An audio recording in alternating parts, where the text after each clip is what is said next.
சட்டப்பேரவையில் மதுவிலக்கு குறித்த தமிழக அரசின் அறிவிப்பு ஏமாற்றம் அளிப்பதாக தமிழ் மாநில காங்கிரஸ் கட்சியின் மாவட்ட தலைவர்கள் ஆலோசனைக் கூட்டத்தில் தீர்மானம் நிறைவேற்றப்பட்டுள்ளது. சென்னை மயிலாப்பூரில் உள்ள தனியார் ஹோட்டலில் தமிழ் மாநில காங்கிரஸ் கட்சியின் மாவட்ட தலைவர்கள் மற்றும் மாநில நிர்வாகிகளின் கூட்டம் அக்கட்சியின் தலைவர் ஜி.கே. வாசன் தலைமையில் நடைபெற்று வருகிறது. இந்த கூட்டத்தில் அக்கட்சியின் அனைத்து மாவட்ட நிர்வாகிகளும் பங்கேற்றுள்ளனர்.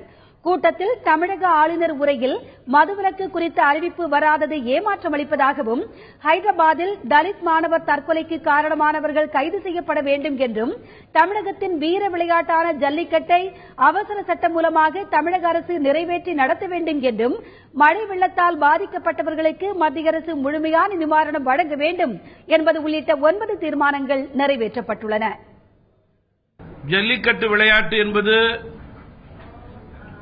பாதுகாப்போடு சட்ட நுணுக்கங்களை முறையாக சரி செய்து தடையில்லாமல் நடைபெற வேண்டும்.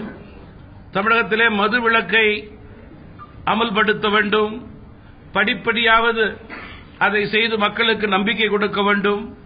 வெள்ள பாதிப்பால் ஏற்பட்ட பகுதிகளிலே இருக்கும் மக்களுக்கு முழுமையாக நிவாரணம் போய் சேர வேண்டும்.